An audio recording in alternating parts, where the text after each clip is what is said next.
Olá, estamos apresentando mais um FioliCast. Hoje estou aqui com o pastor Carlos Eduardo, homem de Deus, polêmico, segundo a mídia aí, mas vai ser um prazer estar conversando com esse grande homem e aprendendo aqui. Estamos aqui para aprender também. Pastor? Meu amigo Jackson Fioli, que prazer estar aqui com vocês no FioliCast. Deus abençoe você, a sua digna esposa e todos os nossos irmãos aí que estão participando conosco aí desse podcast. É uma alegria estar contigo aqui, tenho certeza que vai ser um papo muito bacana, né? Falar sobre Deus é sempre bom, né? Falar sobre Deus, sobre o que Deus faz, sobre o que Deus pode, sobre o que Deus é sempre bom, sempre bom. É uma alegria estar contigo aqui. Amém, a alegria é nossa também. Fico desde já agradecer o senhor ter aceitado o nosso convite, né? Um podcast aqui pequenininho, né? E o senhor veio aqui, isso é um prazer pra gente. Mas tudo que é grande hoje tem pequeno dia, né? Verdade. Tudo que é grande hoje, o que nasceu pronto deu problema, né? Foi Adão. Nasceu pronto, não teve infância, não teve adolescência, não teve juventude, nasceu pronto. Nasceu pronto. Aí deu problema.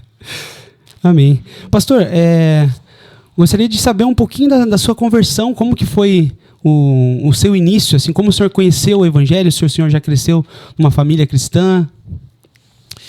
Eu cresci numa família cristã já, né? Então a minha mãe é muito na igreja antes de ir na Assembleia de Deus. Ela é muito na igreja que era chamada na época Capela da Prece Poderosa, que é quadrangular, mas antes era chamada de Capela da Prece Poderosa. E a minha mãe é muito lá. E aí eu ia também, mas a minha raiz mesmo, né, a nossa raiz mesmo é a Assembleia de Deus. Eu comecei a pregar com 5 anos de idade, e aí não sabia ler, né? Então eu copiava as mensagens dos pastores que pregavam na igreja, decorava, e aí eu ia porque tinha muito congresso de criança antigamente, e os congressos não era igual hoje, né? Que tem fantoche, tem outras coisas e tal. Então era congresso mesmo. Quando dava um menino para pregar, na época tinha a Patrícia do Pingo de Gente que cantava. Inclusive era aqui de Curitiba, a Patrícia. Tinha o Kennedy também que pregava na época. E aí a gente pregava e tal. E aí pregava nos congressos. Eu decorava as mensagens dos pastores e tal, ia nos congressos e pregava. E dava certo. Dava certo. Dava bom. Então você cresceu já ali dentro da igreja? Dentro da igreja, cresci já. Então, assim, hoje temos também jovens ali que crescem dentro da igreja, né? Os pais pastores, às vezes a família, os avós, né? Pastores. Mas, assim, a conversão mesmo é individual, né? Às vezes eu falo, né? Filho de crente, neto de crente, não é crente. Você tem que ter um encontro, né? E é sobre esse momento que eu queria que o pastor falasse. Então, na verdade, sim,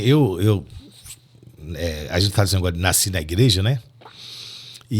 Mas aí, na cidade mesmo, com 5, 6 anos, 5 anos, aí eu já fazia apelo, minha mãe, está Jesus. Eu fui lá, aceitei Jesus, sabia bem como funcionava a coisa, aceitei Jesus. E aí depois, com o tempo, você vai na escola dominical e tal, aí você vai fazendo a sua caminhada, né? Então foi assim que começou a minha jornada aí com Cristo aí. Amém.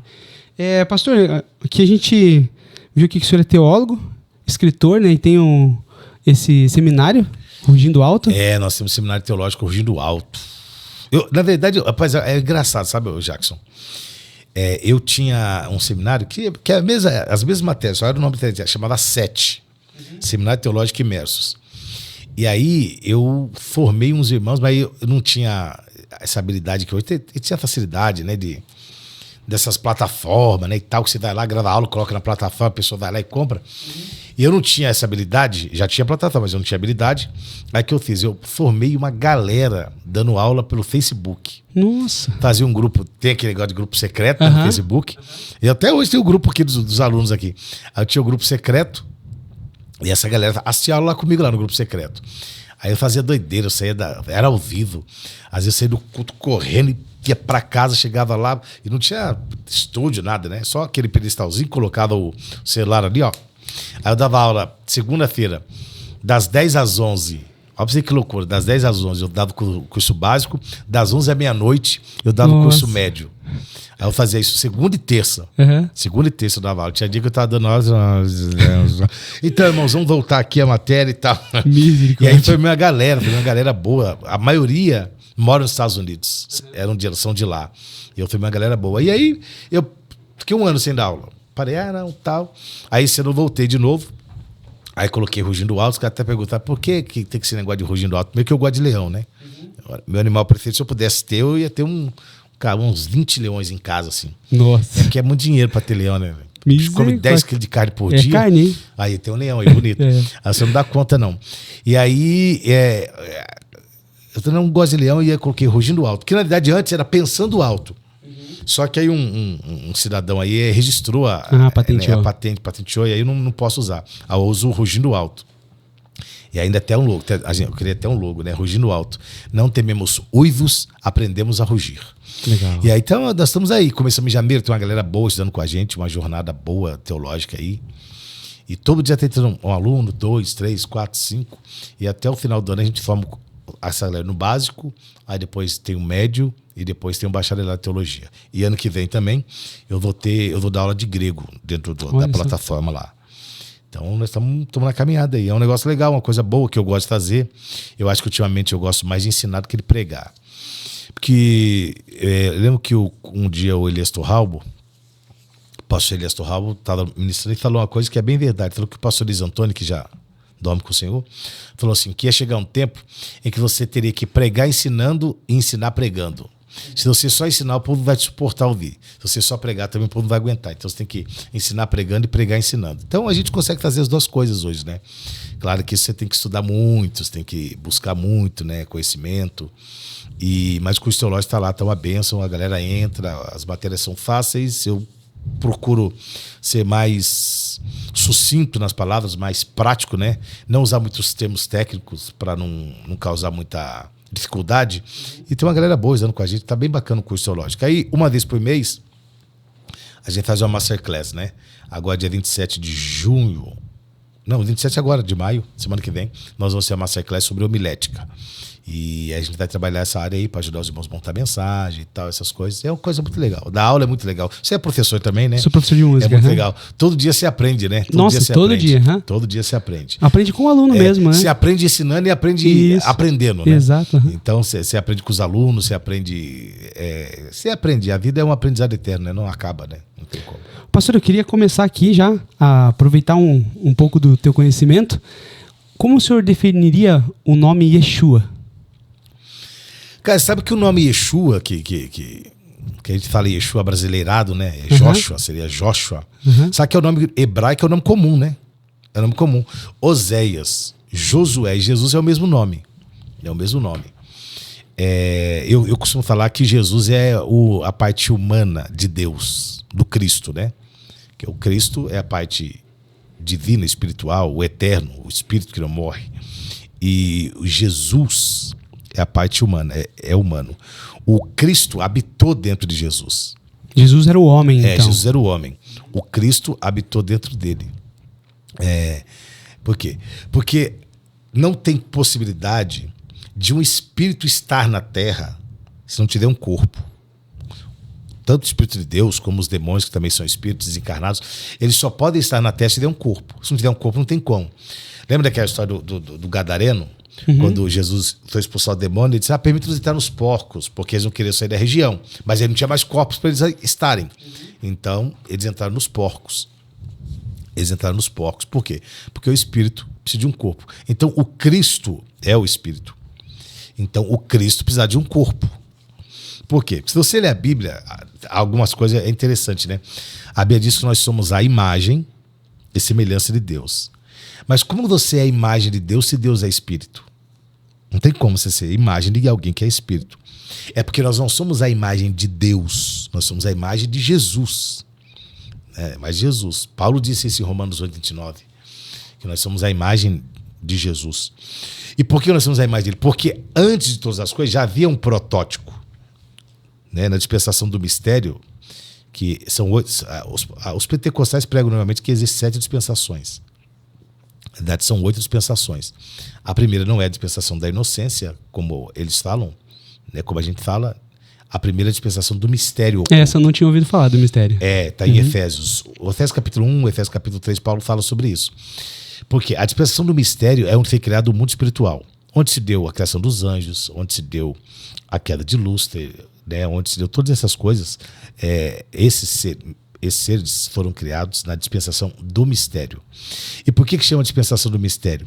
Porque o mistério era o Cristo, né, que estava dentro de Deus. Quando se deu a queda do homem, Deus precisava trazer alguém para reconciliar, para reconectar o homem a Deus. Então, quem que Deus dá aí? Quem vai se dispor a esse papel? Lá em Isaías, né? A quem enviarei, quem há de por nós. Quem se dispõe a esse papel? O Cristo. Mas o Cristo era um mistério oculto. Ele era oculto porque ele nunca se manifestou. Ele estava dentro de Deus. E aí, quando ele se manifestava no Velho Testamento, ele se manifestava como o anjo do Senhor, que a gente chama de teofania. E aí, quando Deus fala quem enviarei, quem há de por nós, aí essa resposta aí, Filipenses 2, de 5 a 11, que haja em nós o mesmo sentimento que houve em Cristo Jesus, que sendo Deus não teve por usurpação ser igual a Deus. E aí ele se manifesta, ele sai de Deus. E aí ele é gerado por Deus no sentido de se tornar filho de Deus. Por quê? Porque ele abdica de toda a glória. Filipenses fala que ele se esvaziou. Aquela palavra esvaziou-se, no grego é kenosis. K-E-N-O-S-S, que é um auto-esvaziamento, é abdicar, abrir mão, renunciar. Então ele abdicou, ele se esvaziou da glória que tinha, de tudo que tinha, para tornar-se servo, homem, né, e morrer na cruz. E aí, esse Cristo precisava de um corpo. E um corpo que foi gerado no ventre de Maria. Então Cristo habitou no corpo de Jesus. Essa é a ideia. Então a ideia do Jesus é essa, do Yeshua, do Joshua. É essa a ideia do corpo onde o Cristo habitou, tabernaculou nele. A Bíblia diz que ele tabernaculou entre nós, está entre nós. A palavra vai dizer que o Espírito Santo, né, visita Maria, né? E não gera parece assim, né? Uma discordância. Deus Pai, né? A gente tem ali a Trindade, Deus Pai, Deus Filho, Jesus, né? Yeshua, e o Espírito Santo. O Espírito Santo engravidando Maria, né? No caso ali, como que você vê isso, essa questão do Espírito Santo ali? Cara, porque se ele gerou, né? Se foi ele que gerou Jesus, não seria ele então o Pai? Ou ele seria o irmão? Ou ele seria parte? Não, ele na verdade, assim, ele seria o Espírito Santo mesmo. Por quê? Ele não seria o Pai porque quem gerou foi Deus. Quer ver, ó? Hebreus 1:5. Jesus foi gerado, antes de ser gerado no ventre, ele foi gerado em Deus. Isso está em Hebreus 1:5. Que diz assim, ó. Vou ler a partir do versículo 1 para contextualizar. Havendo Deus antigamente falado muitas vezes, de muitas maneiras, aos pais, pelos profetas, a nós falou-nos estes últimos dias pelo Filho, a quem constituiu herdeiro de tudo, por quem fez também o mundo, o qual, sendo o resplendor da sua glória e a expressa imagem da sua pessoa. Presta atenção, nós somos a expressa imagem de Jesus, e sustentando todas as coisas pela palavra do seu poder, havendo feito por si mesmo a purificação dos nossos pecados, assentou-se à destra da majestade nas alturas, feito tanto mais excelente do que os anjos, quanto herdou mais excelente nome do que eles. Porque qual dos anjos disse, tu és meu filho, hoje te gerei? E outra vez, eu lhe serei pai e ele será meu filho. Então, Jesus, ele é gerado em Deus. Em Deus. O que o Espírito Santo faz? O Espírito Santo, ele simplesmente executa na terra o que já tinha sido feito no céu. Uma ordem no céu. Porque esse hoje te gerei, me chamou a atenção você falando agora, né? Hoje te gerei. Esse momento foi o momento do batismo de Jesus. Não, esse momento foi um momento que acontece no mundo espiritual, lá em cima. Sabe então é outro momento. É outro momento. Porque no batismo de Jesus, o que acontece é a afirmação de Deus. É como se o DNA, aquele programa do Ratinho, né? Vamos saber quem é o pai, quem é o pai. E quando abre, ela fala, você é o pai! Então, quem é o pai? Aí Deus fala, opa, eu. Esse é o meu filho. Hoje eu te gerei. Você tinha feito um comentário antes sobre ser gerado? Isso. Tá. Eu queria achar um texto. É João, capítulo 13. Por que a gente fala que ele foi gerado? Por que esse é o termo que ele foi gerado? Porque João, capítulo 13, versículo 1 diz assim, ó. Antes da festa da Páscoa, sabendo Jesus que já era chegada a sua hora de passar desse mundo para o Pai, como havia amado os que estavam no mundo, amou-os até o fim. E ele havia saído do Pai saído do Pai e voltaria para o Pai. O versículo 3. Jesus, sabendo que o Pai tinha depositado nas suas mãos todas as coisas e que havia saído de Deus. Por que ele saiu de Deus? Porque ele habitava em Deus. Colossenses 2:9 diz que agora parece que haverá uma mudança, mas é uma mesma pessoa. Paulo diz assim, Colossenses 2:9, porque nele, no Cristo, habita corporalmente toda a plenitude da divindade. Por quê? Porque dos três, só quem tem corpo é Jesus, é o Cristo. É o único que tem corpo. O Pai não tem corpo, o Espírito não tem corpo, mas Jesus, o Cristo, tem corpo, né? Então, quando ele morre, ele arrasta esse corpo para o céu. Ele arrasta para o céu esse corpo. Por quê? Porque quando ele chega lá, ele tem que tirar o sangue dele, o sangue de Caim, de Abel, desculpa, está lá em Hebreus 12, 22 e 3. Por quê? Porque tinha o sangue. O que era o sangue? O irmão quis me interpelar.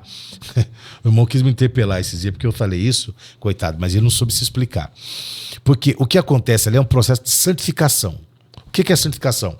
É quando eu fico em jejum, sem comer, sem beber 3 dias, eu estou em santificação. Não. Isso não é santificação. Isso é um processo de santidade. Você não faz santificação. Você não dá conta. O que era santificação? Era um depósito. Por exemplo, você é músico. Então você ia lá, comprava um teclado lá. Um Kurzweil. Você comprava o Kurzweil e tal. E aí, pastor, comprei o sacerdote. Na época era sacerdote. Comprei o Kurzweil, quero santificar.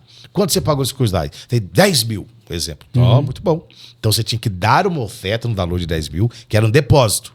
A garantia de que aquele teclado estava certificado. E aí você pagava isso.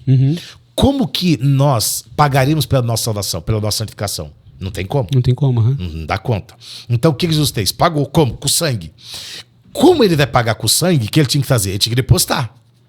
Então, Hebreus 12, 22, 23 e 24 diz que ele pegou o sangue dele, tirou o sangue de Abel, que clamava pela salvação de Caim. Ele tirou o sangue de Abel e colocou o sangue dele.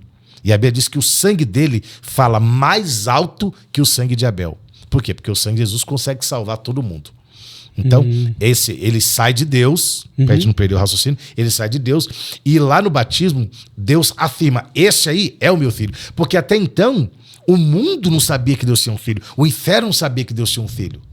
Porque o que o Eiléu Ben Shahar, que é o querubim ungido, cobiça? Ele cobiça um trono. Mas ele não cobiça o trono de Deus, porque Deus está no trono. Ele não cobiça um trono que está vazio. E tem um trono vazio? Tem. O trono que era do Cristo, que não estava sentado no trono. Por que ele não estava no trono? Porque ele estava dentro de Deus. Então, lá em Colossenses 1, 26, 27, Paulo diz assim, o mistério, que é por isso que chama de dispensação do mistério. O mistério que estava oculto dos tempos e das gerações, Deus revelou a nós. Qual seja a glória deste mistério? Qual é a glória? Cristo. Forte. Em vós, esperança da glória. Forte. Esse assunto é... bem legal. Maravilhoso. Nossa, interessantíssimo. Vamos para mais um texto aqui, Romanos 12, 2, vai falar sobre a vontade de Deus, né? A boa, perfeita e agradável vontade de Deus. Por que você acha que falou esses 3 termos, boa, perfeita e agradável? Você sabe que Deus tem 2 vontades. Biblicamente existe uma palavra que a gente chama sobre 2 vontades. A gente chama de vontade permissiva, tá? A gente chama de vontade permissiva e chama de vontade...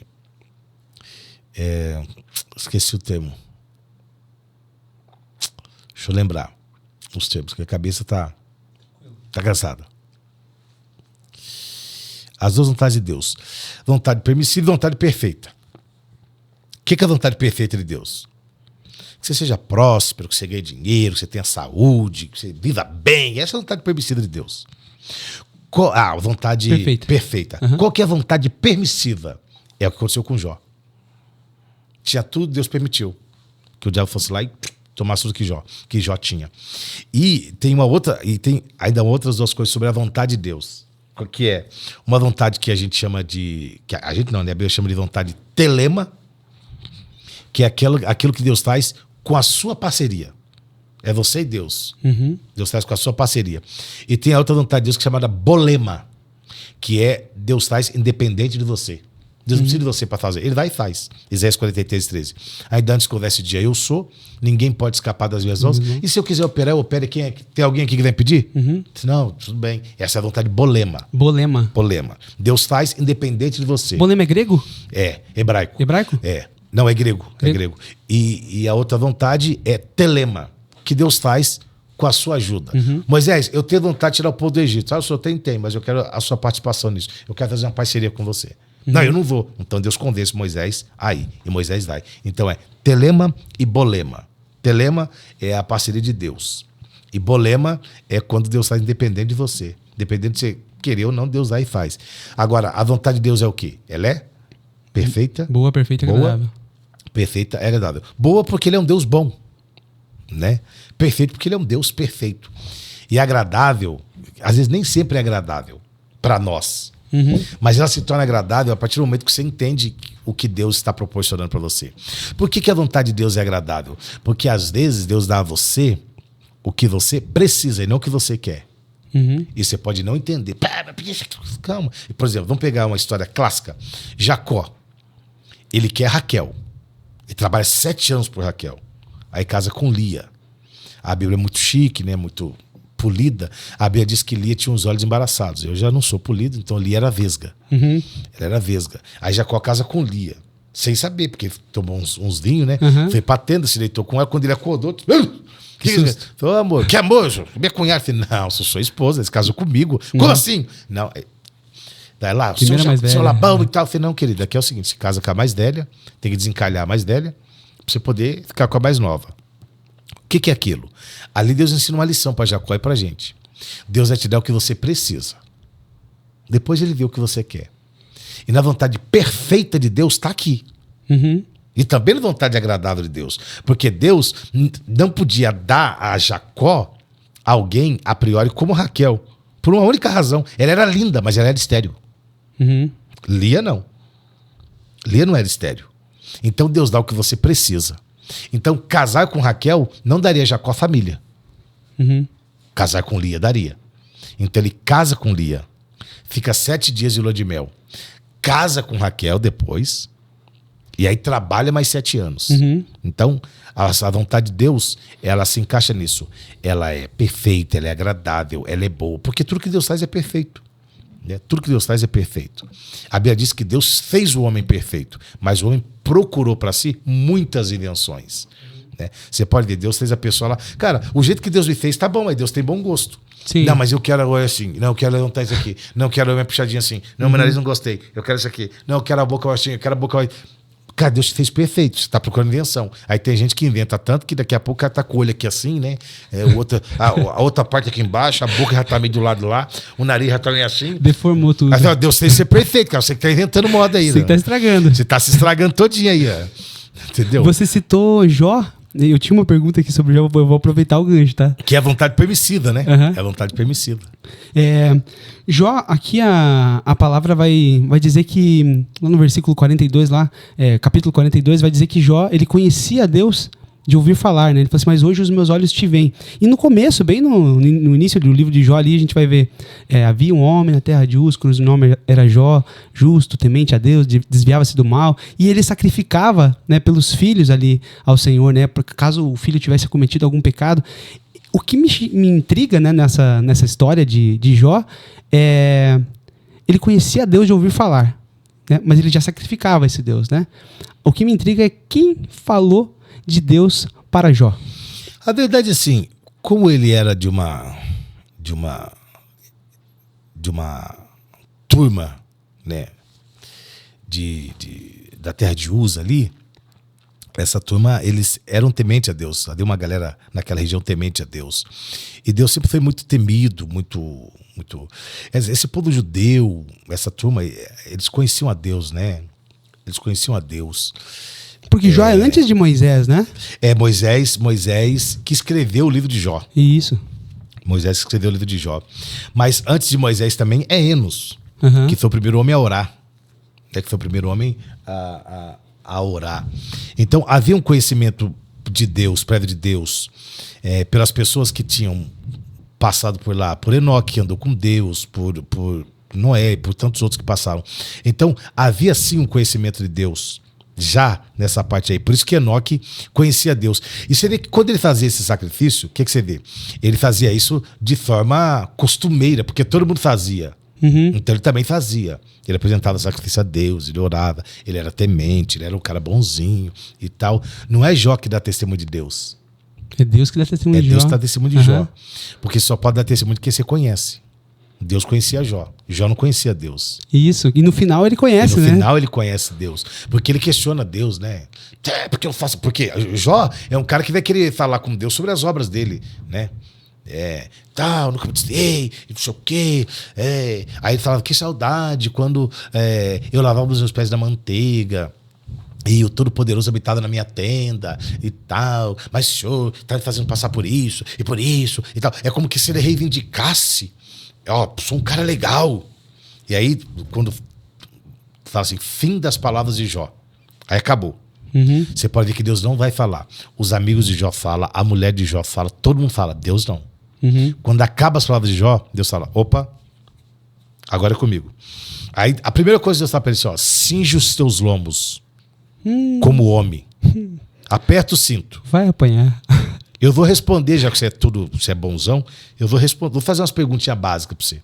Aonde você estava quando eu fundei a terra? Você era quem na fila do pão?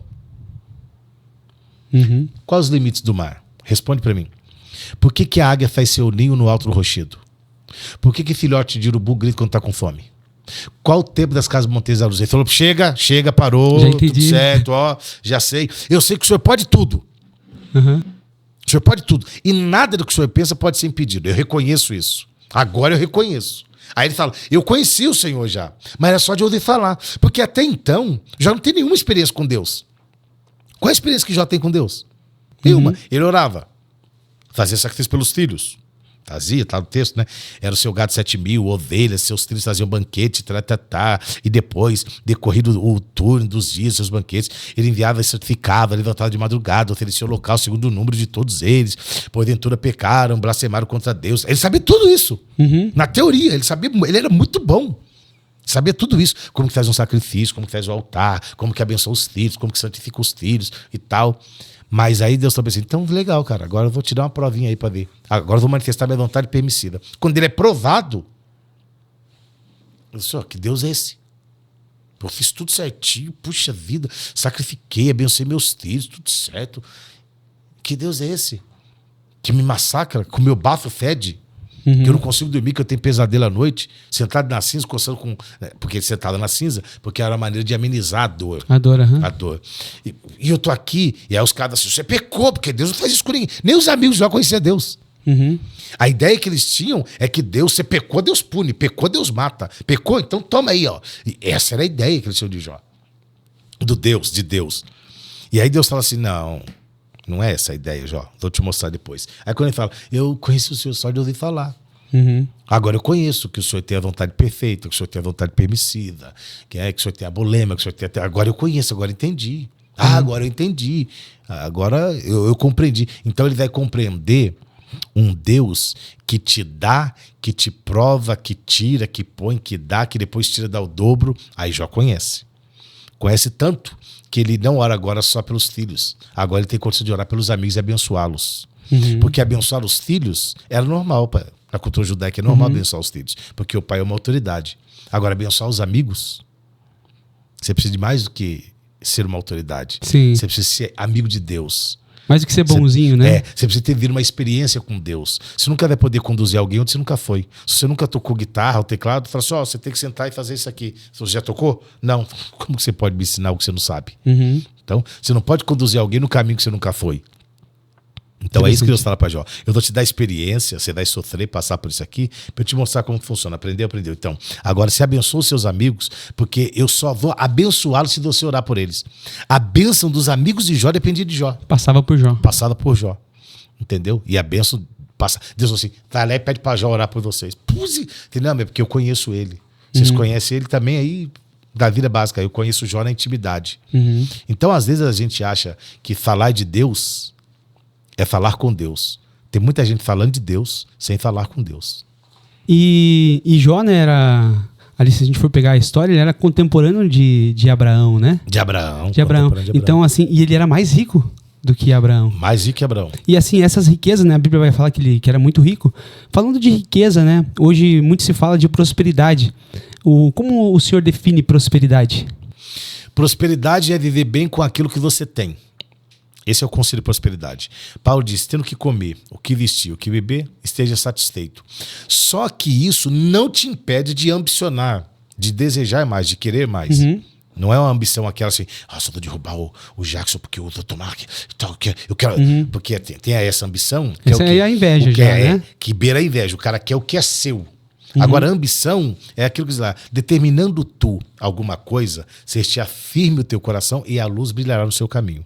Então, essa ambição é o desejo de lutar por algo melhor, é você estar determinado a ter algo maior, melhor. É uma referência, né? Uma referência então, que a pessoa tem. Então, essa ambição não é pecado, né? Você ambiciona alguma coisa, você não cobiça, ambiciona. Né? A ambição é uma coisa, a cobiça é outra.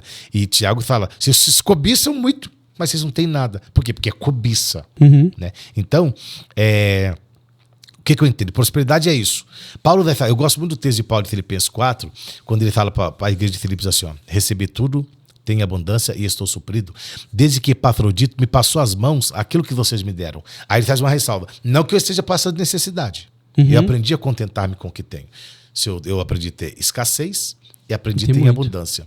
Aí ele fala assim, e o segredo de tudo isso é um só. Eu posso ter tudo e suportar tudo, porque eu tenho quem me fortalece. Isso, aí vem aquele versículo, né, que o pessoal escreve nos caminhões. Posso todas as coisas naquele que me fortalece, mas ele não sabe nem o contexto. O que Paulo está dizendo é o seguinte, eu posso todas as coisas. Quais são as coisas? Eu posso ter muito, eu posso ter pouco. Se eu tiver pouco, tá tranquilo, porque o que interessa é quem me fortalece, é quem está por trás do que eu tenho. Então ele me fortalece. Então prosperidade nunca foi riqueza. É igual o Senhor é o meu pastor e nada me faltará, né? Também as pessoas usam. Irmão, você não vai ter dificuldade. Então, esse texto é o texto mais emblemático da Tá dizendo que não vai faltar, né? O Senhor é meu pastor, nada me faltará, não vai faltar luta, não vai faltar. Não. O Senhor que não vai faltar. Se você pegar o texto original, o hebraico diz assim: o Senhor é o meu pastor, ele não me faltará. Se eu perguntar para o senhor é seu pastor, não vai faltar nada? Não vai faltar nada. Você já tem falta de dinheiro? Nossa, claro. Já tem até hoje. A gente tem até hoje. Se ele é pastor, por que falta dinheiro? Já tem falta de saúde? Já. Mas se ele é pastor, por que falta saúde? Já tem falta de carro? Sim. Não, mas se ele é pastor, não pode faltar, você tem que ter carro. Não tá escrito que nada faltará, né? Nada faltará. Agora, você já teve falta de Deus? Não, porque qual foi o dia que Deus faltou? Nunca. Deus nunca faltou. Deus nunca faltou.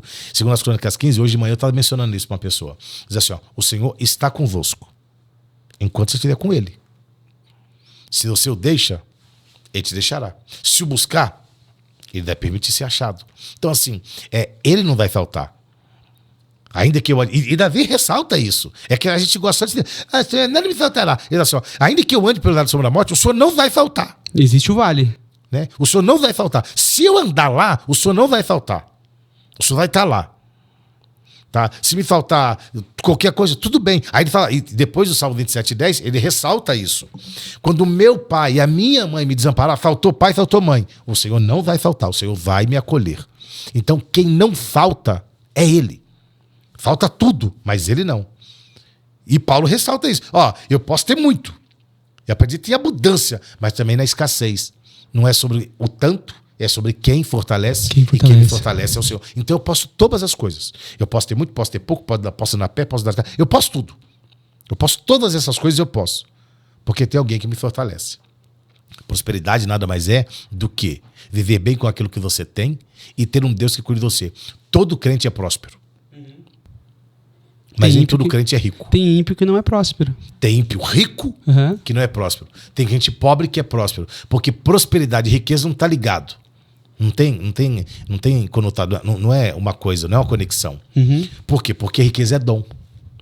Deus dá o que Ele quer. Tem gente, eu quero esse dom, ó Deus. Vem sobre mim. Tem gente que Deus vai dar muito.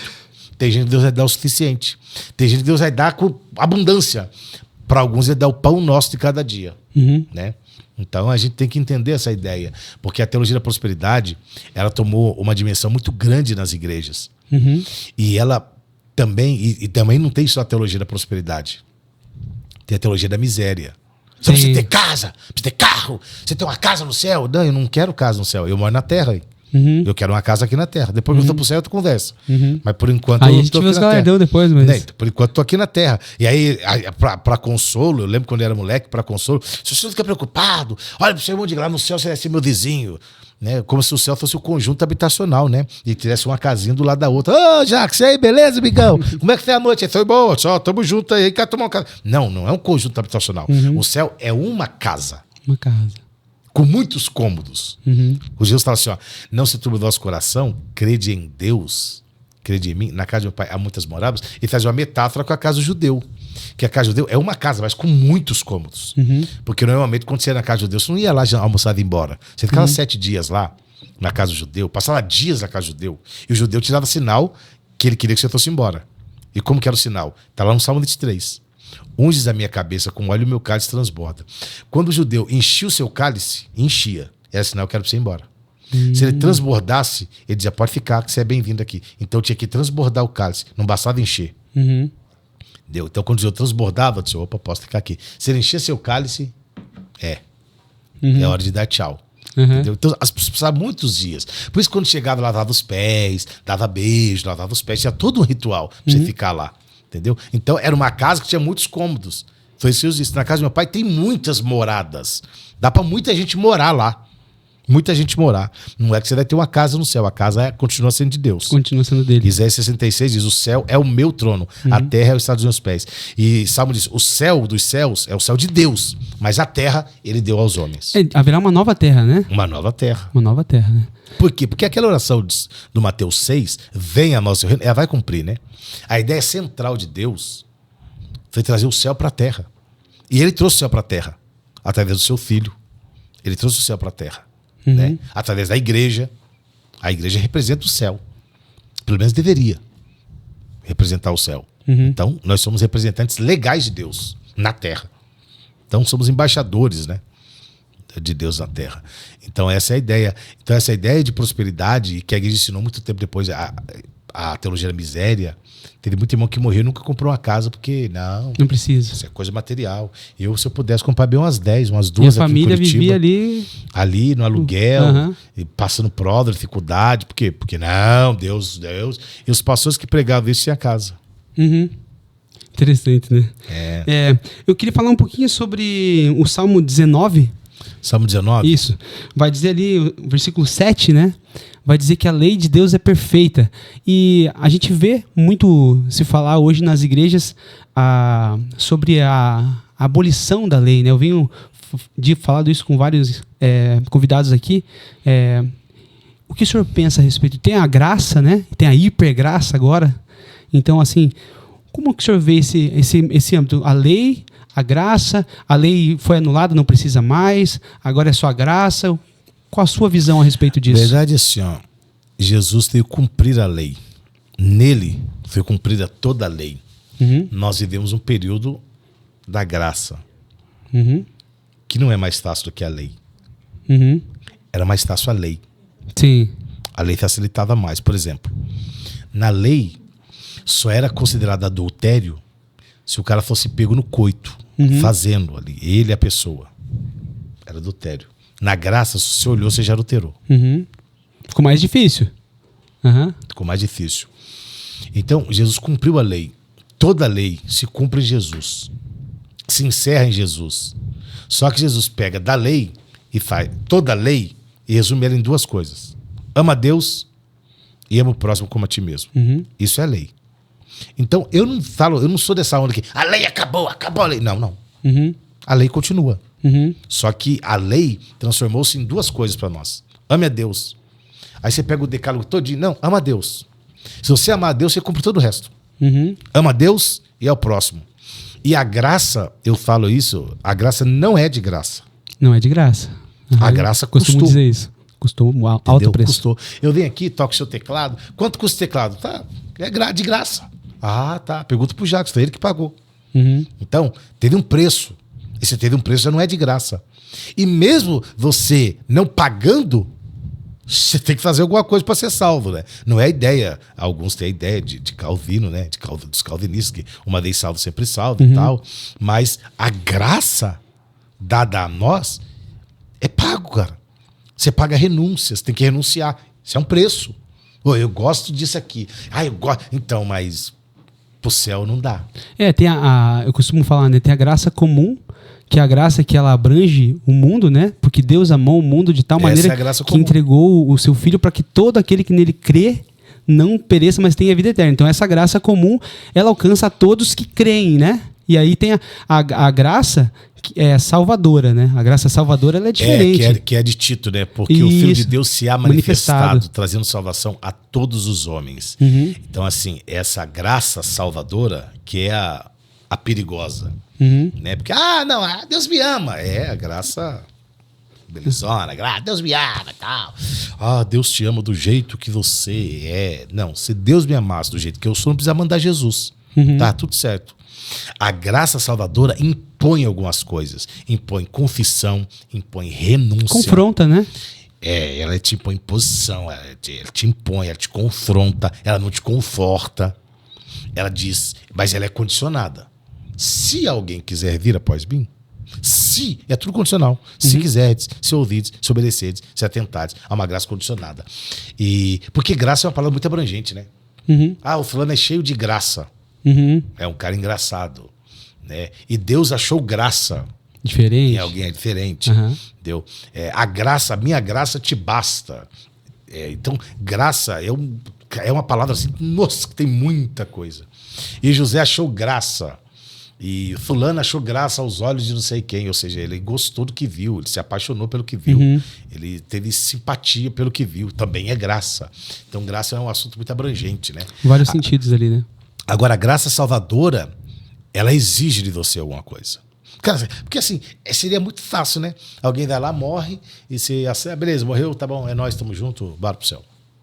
Não precisa fazer nada.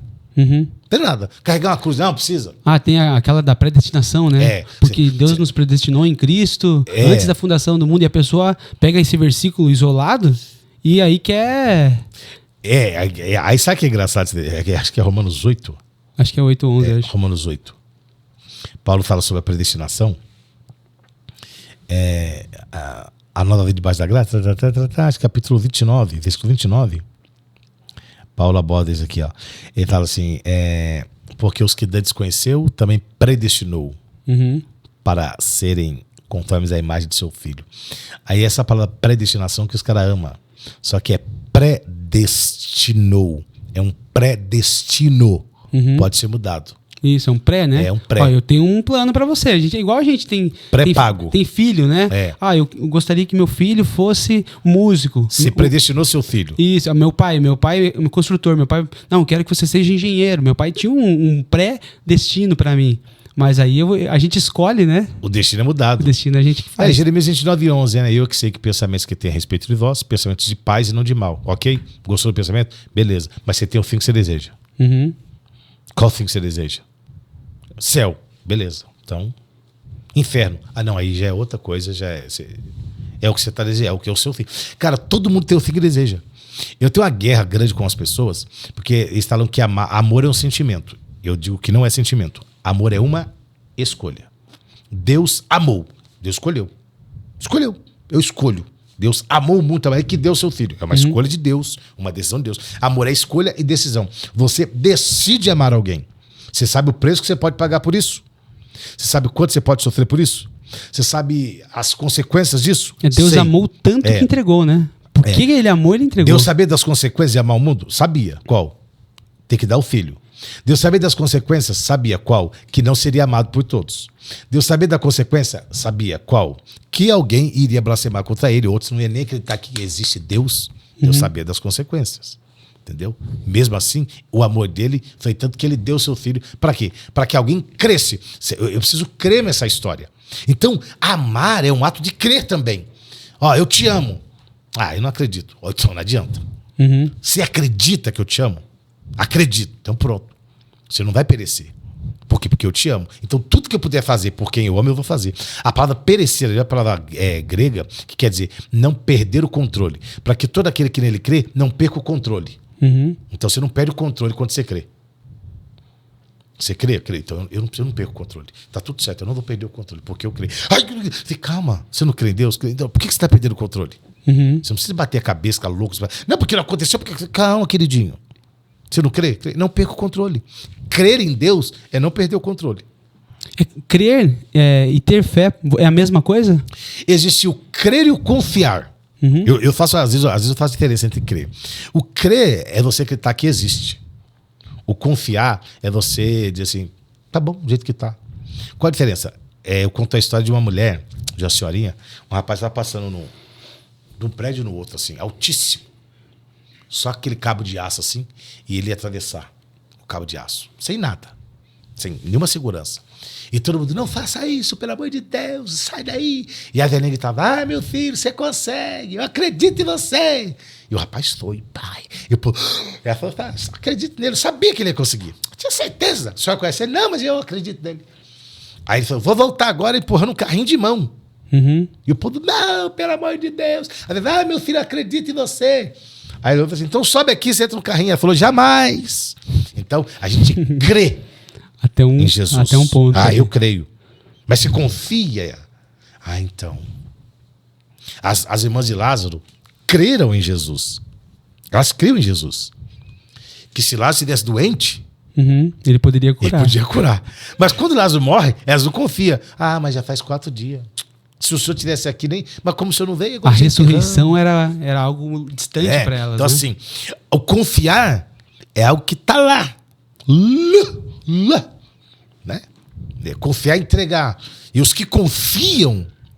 eu confio no Senhor. Então tá. Qual que é a regra de quem confia? Salmo 6 diz, os que confiam no Senhor são como os montes, é o que não se abala. Abalou, você não confia. Não, você não confia. Então aqui, ó. Você confia, turbulência. Tá tranquilo, filho, eu confio. Tal, é a historinha que um cara entrou no avião, todo tremendo, né? Que tinha medo e tal. E ele viu um molequinho brincando, tal, sei o quê. Ele falou assim, vem cá, você não tem medo de voar? Ele disse, não. Ele disse, nossa, eu tenho muito medo de voar. Por que você não tem medo? Não, porque meu pai é o piloto. Tá tudo certo, cara. Se o seu pai é o piloto, tá tranquilo, cara. Agora, se você não acredita... Eu sei quem tá no controle, eu não vi o piloto. A gente não chega no avião. E olha aqui, a gente não confia num Deus que pode fazer tudo por nós, mas a gente confia no piloto, cara. Você nunca viu o cara, você não sabe se ele acordou mal-humorado. Não sabe o nome dele, às vezes é o nome que ele sabe. Às vezes você não sabe se o cara acordou com raiva da mulher, brigou com o chefe, vou fazer esse voo aqui, eu não tô com um pico de vontade de voar. Vai ser o meu último voo. Meu último voo pela empresa. Meu Deus, você não ouviu a conversa que ele teve. Se você ouvisse o cara falar isso, não vou voar com você não, né? Eu não vou. Não, cara, você senta lá. Pô, senta aí. Você só ouve ele falar de vez em quando. Aí tá assim, 800 mil pés. Você nem sabe o que é isso, cara. Eu nem sei o que é 10 mil pés. Eu nem consigo imaginar. Às vezes os caras falam isso, eu dou uma olhada assim. Eu deixo os caras desse tamanho lá embaixo. 10 mil pés e tal. Aí quando acaba o voo, aí que você às vezes vê a cara dele. Obrigado, hein? Eu quero, antes de voar, eu quero o currículo. Como que o senhor fez seu dia? Como que tá? Sim. Então tá. Tá pra viajar. Não. Agora, em Deus, que deu filho, que fez, aconteceu. Cara, a gente não confia em Deus. A gente confia desconfiando. A gente crê que ele pode curar dor de cabeça, mas não confia que ele pode curar um câncer. Entendeu? Então, o crer... Eu acho que o crer te leva, se você permitir, o crer vai te levar a confiar em Deus. Por quê? Porque o crer é não perder a cabeça. Confiar é manter o equilíbrio. Os caras manter o equilíbrio. Eu confio. Tudo certo. Vai dar bom. Eu não me abalo. Os montes se abalam, as águas rugem, se perturbem. Tá tudo certo. Eu confio. Vai dar certo, vai dar bom. Eu tô tranquilo. Então é preciso confiar em Deus, né? Confiar em Deus. Você falou das irmãs de Lázaro, né, agora aqui. Elas não acreditavam ali na ressurreição, ainda não tinham visto isso, né? Tem um texto aqui em 1 Coríntios... Deixa eu confirmar aqui. 1 Coríntios... 1 Coríntios 15. Vai falar sobre um batismo. O batismo pelos mortos. Uma vez eu li esse texto e eu fiquei intrigado também. Eu falei, eu preciso perguntar para alguém o que significa esse batismo pelos Qual mortos. versículo? É 15:29. Ah, tá. 15:29. 15:29. Olha aqui, ó. Se não há ressurreição, o que farão aqueles que se batizam pelos mortos? Se absolutamente os mortos não ressuscitam, por que se batizam por causa deles? Esse versículo é intrigante, né? Pelo menos para mim, assim, a primeira vez que eu li, eu falei, como assim? Né? Se não há ressurreição ali, se você ler o contexto, vai falar sobre um batismo de alguém que já morreu. Tipo assim, a pessoa morreu, eu vou me batizar por ela, né? Deixa eu ver. Pelos mortos, né? Calma que eu vou achar. 29. 1 Coríntios 15:29. 15. Se não há ressurreição, o que farão aqueles que se batizam por causa dos mortos? Se absolutamente os mortos não ressuscitam, por que se batizam por causa deles? Quanto a nós que expomos... Dá a impressão aqui nesse texto, né? Quando a gente lê que, por exemplo, morreu um familiar meu, né? Não se batizou, então eu vou me batizar por ele, né? Para que ele também possa ressuscitar naquele dia. Esse é o entendimento que eu tenho. Mas eu falo, gente...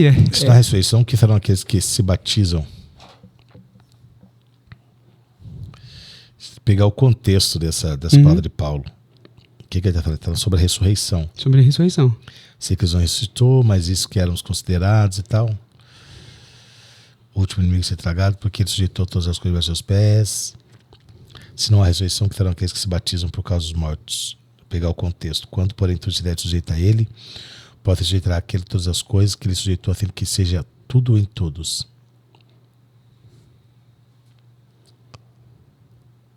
Se não há ressurreição, porque se batizam por causa deles. É porque Paulo vai falar desse batismo. Paulo, esse chama-se batismo da morte. E aí Paulo fala isso aí também lá em Romanos 6. Por que ele chama de batismo da morte? Ó, vocês sabem que todos que estão batizados em Cristo estão batizados na sua morte. Então, existe um batismo da morte. Qual é o batismo da morte? Quando você reconhece Jesus como Senhor e Salvador, você é batizado na morte de Jesus. Por quê? Batizado, no caso, imerso da palavra... Não. Do contexto da palavra batismo? Não é esse batismo da imersão. Uhum. Porque a igreja ensinou que quando você é batizado, morre o velho homem. Não morre o velho homem lá. Uhum. Não, o velho homem morre quando você aceita. Por quê? Porque você é batizado na morte de Jesus. Ser batizado na morte de Jesus é acreditar que ali você morre. Porque o aceitar Jesus, você morre e nasce. Você aceita Jesus, você morre. Porque o velho homem morre. O velho homem morre, uhum. E você nasce. Então Paulo diz assim, ó, se você, vocês sabem que todos que fomos batizados em Cristo fomos batizados na sua morte. Esse é o batismo da morte, porque sua velha maneira de ver morre. E todos fomos sepultados na morte, por meio do batismo. Então você é batizado com batismo de morte, você está morto pelo batismo e sepultado pelo batismo. Por quê? Para que Cristo ressuscite dentre os mortos pela glória. Então, qual é o batismo de morte que Paulo fala? Que todos serão batizados dos mortos. Se você não crê na ressurreição, é aí que Paulo vai falar. Por quê? Porque todos nós estamos mortos. São esses mortos que Paulo fala. Se você não crê na ressurreição, então por que se batizam pelos mortos? Aqueles que morreram, que foram batizados na morte de Jesus. Ele está falando por causa, né? Por causa da morte. Todos estão mortos. Todos nós somos batizados na morte de Jesus. Então, todos nós morremos. Esse texto, no caso, então, aqui... Então, se batiza por causa dos mortos. Que mortos são esses? Esses mortos que Paulo fala, na minha ideia, na minha exegese, esses mortos são os mortos para o pecado. Para o pecado. Para o pecado. Por quê? Porque há uma morte... eu vou te dar um exemplo. Porque essa morte serve para testemunho. Uhum. O Jackson, rapaz, fumava, nossa, dá trabalho. Rapaz, foi preso, era bandido, cheirava cocaína e tal. Mas rapaz, você vê ele hoje? Não, totalmente diferente. Morreu. Uhum. Então a sua morte, por causa da sua morte, as pessoas são batizadas. Uhum. Mas você morre, mas você ressuscita. Há uma ressurreição. Há uma ressurreição. Tá? E quando você ressuscita um novo Jackson. Entendeu? Então, essa aí, que Paulo está dizendo, é isso aqui. Nesse contexto. Você faz essa junção. Porque estamos mortos. Você está morto já. Uhum. O que Paulo diz? Eu não vivo mais. Eu estou morto. É Cristo que vive. E a vida que eu vivo nem é minha mais. Eu nem posso mandar na minha vida, eu nem posso fazer o que eu quero. Eu tô morto. Eu tive um pastor, uma época, bem no comecinho da minha conversão, ele falava assim, você já viu um cachorro? Chuta um cachorro ali pra você ver. Chuta o cachorro, ele vai te morder. Mas chuta um cachorro morto, ele não faz nada. Ele falou assim, então o que Paulo estava falando é exatamente isso. Tipo, às vezes as pessoas vão chutar a gente, vão bater na gente, vão julgar a gente, mas opa, se você tá morto, você não faz nada. Se você estiver vivo, fez o quê? Você vai atacar. Agora, se você estiver morto, é tranquilo. Então é isso que Paulo está dizendo. Aí ele ainda fala assim, ó. Se, pois, nós nos tornamos... Saiu do texto. Eita.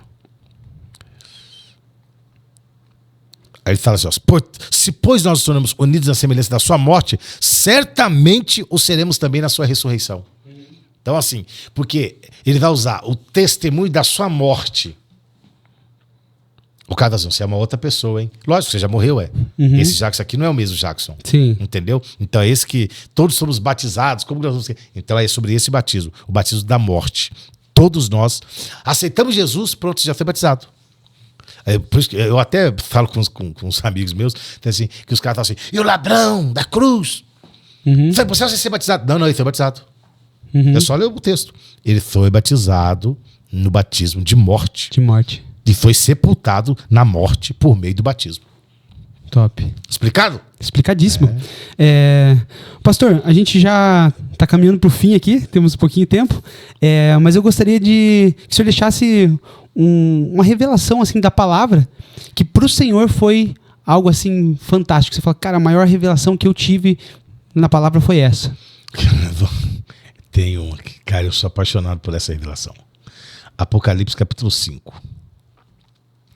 Quando você lê Apocalipse capítulo 5, tem lá um ser que está sentado no trono, na mão direita tem um livro selado com 7 selos por dentro e por fora, e um anjo poderoso que sai gritando lá, quem é digno de abrir o livro e desatar os 7 selos?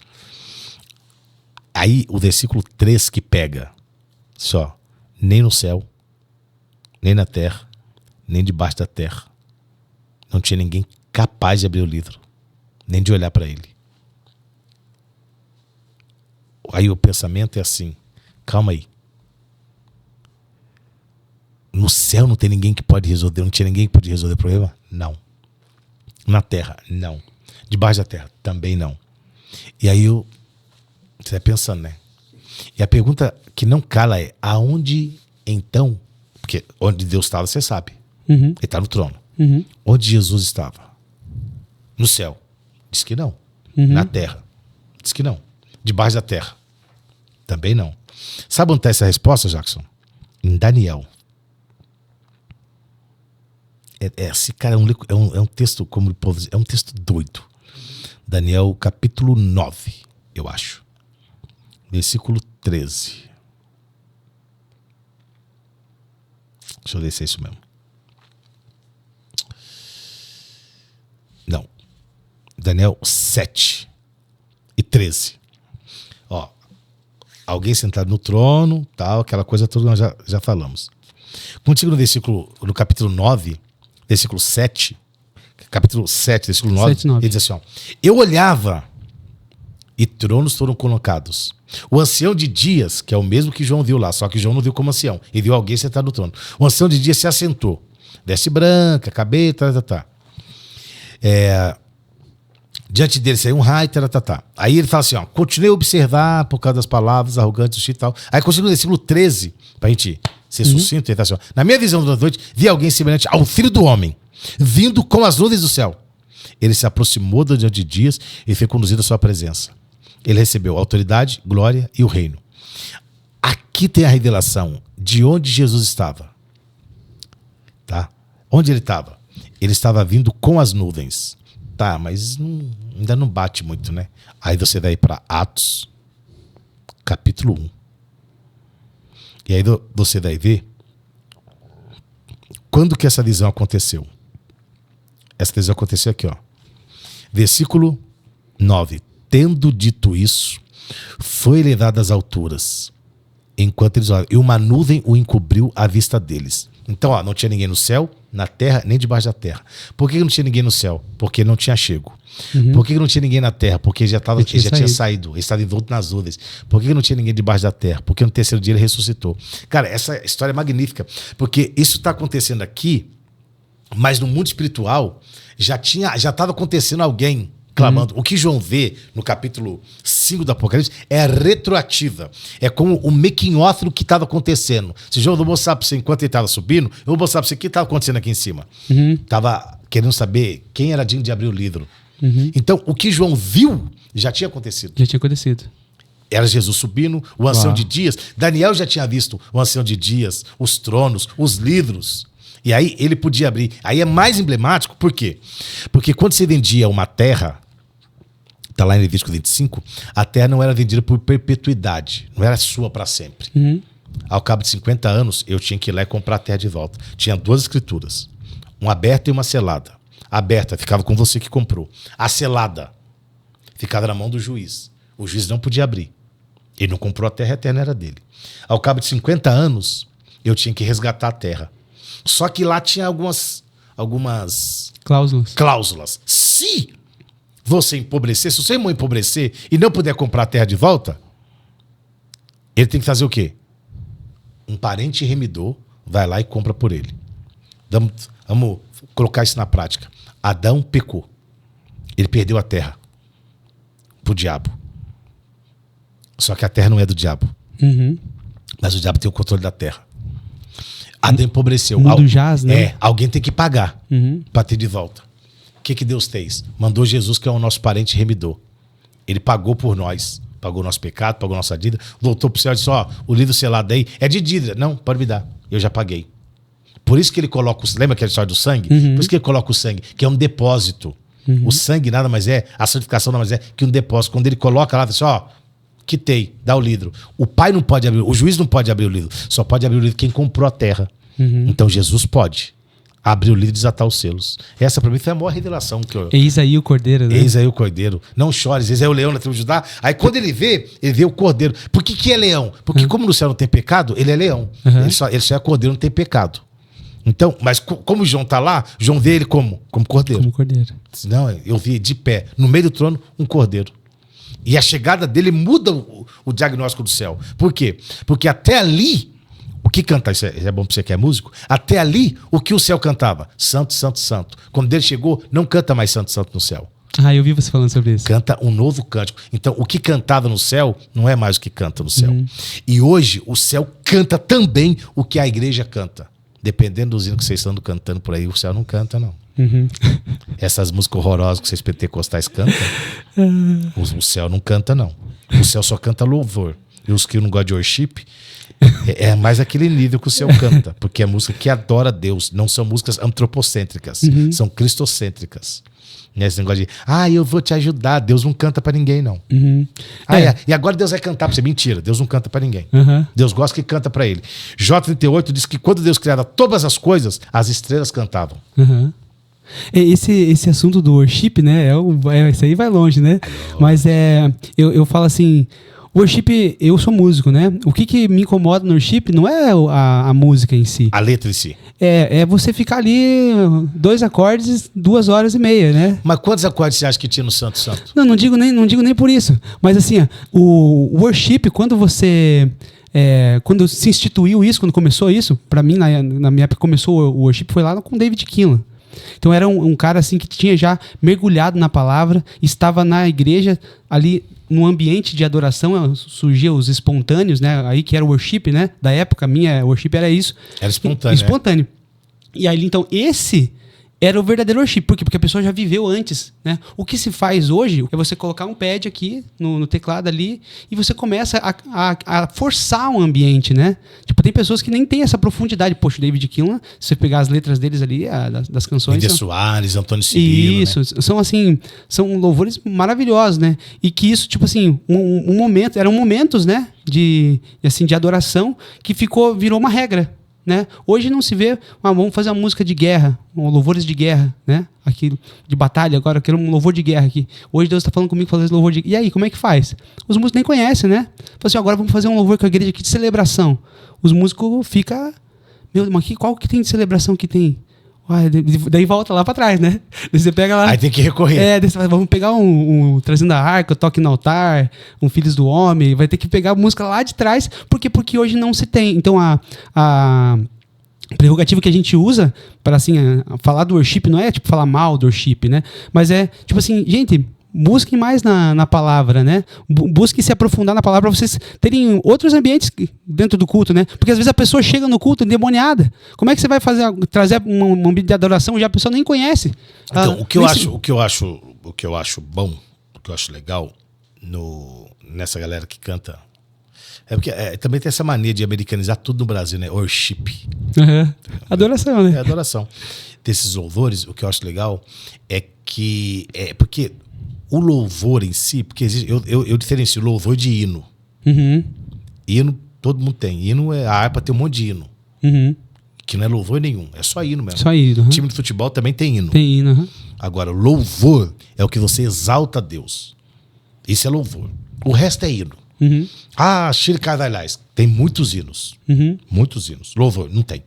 Tem muitos hinos. Que canta pro povo. E é errado? Não, é uma maneira de se evangelizar também. Uhum, quem canta, prega também. Sim, prega cantando, canta pregando. Uhum. Quem canta, prega. Mas são hinos. Eu cantar um louvor a Deus. Aí eu fico assim, opa, o que vai ser? Qual que vai ser o louvor? O que está sentado. Não, isso é um louvor a Deus. Isso. Vou cantar um louvor a Deus. Eu vivi dentro de um calabouço. Não, isso é um hino. Uhum. Não, isso não é louvor, não. Isso é um hino. É bonito. É bonito, é lindo. Mas não é louvor. Testemunho, mas não é louvor. Uhum. Tá, aí precisa diferenciar o que é hino, o que é louvor. Igual eu vi um pregador falar em Camboriú lá, esse ano. Negócio de chip vai pra baixo da égua. Então adorar a Deus... Eu quero um hino de fogo. Aí o que é hino de fogo? Uhum. E o anjo pegou e passou e falou e essa coisa aí que os caras chamam de fogo. E se passar na bateria, o fogo vai pegar. É legal também, né? É legal, bacaninha. Mas tá adorando a Deus? Não, cara. Não é. Pra mim, isso mexe muito mais com a sua carne... Entretenimento, né? ...do que com a sua emoção. Mas o worship mexe muito mais com a sua emoção... Uhum. ...do que com a sua carne. Agora, o cara canta o hino desse, o cara tá ali... Nossa, lembra quando eu tava no carnaval, o axé... Eita! O fogo vai pegar. Então, assim, isso mexe muito mais com a sua carne. Isso não vai mexer com o seu espírito. Verdade. Mas eu prefiro que mexa com a minha emoção... Uhum. ...do que mexa com a minha carne. Porque se você mexer com a sua carne, você vai lembrar da boemia, aí. Uhum. Lembra do tempo. Tipo assim, os caras que cantam rap. Eu não sou contra. Tem um monte de cara que canta rap aí. Sim, tá, eu acho bastante. Legal. Eu acho que é uma maneira de evangelizar, né? Uhum. O Didi Alpiste. Tem uns outros caras aí que cantam rap aí evangélico. Então eu acho legal. Uhum. Acho legal, bacana. Só que assim, adora Deus essas músicas? Não porque o cara não fala nada para adorar Deus, ele fala para ganhar alguém, ele prega através da é outra mensagem, né? Beleza. Outro intuito. Então assim, agora o que mexe com a sua carne, porque os caras gostam, eu sou pentecostal, os caras gostam desses corinhos de fogo que chama, por quê? Porque aí os irmãos pulam, aí filma, olha, o cara, nossa, cara, e você é doido, o cara caiu no chão de poder. Não, às vezes é só emoção mesmo. Só emoção da música mesmo. Ele cansou, cansei do Kaique. Cansado, até arrebatar, não, tô só cansado, esperando um pouquinho, tomando um ar, daqui a pouco eu volto. Então não é, cara. Então é essas coisas. Mas o céu canta um cântico novo. E o cântico cantado do céu é pro Cordeiro. Amém. Então acho que isso que é legal a gente entender. Que o cântico tem que ser sempre pro Cordeiro. Pro Cordeiro. Amém. Pessoal, chegamos mais a um finalzinho do nosso Feolicast. Você que nos acompanhou até aqui, se inscreva no nosso canal, curta as nossas redes sociais. E se você gostou desse vídeo, se você gostou dessa mensagem, compartilha com um amigo, marca aí nos comentários e que Deus te abençoe.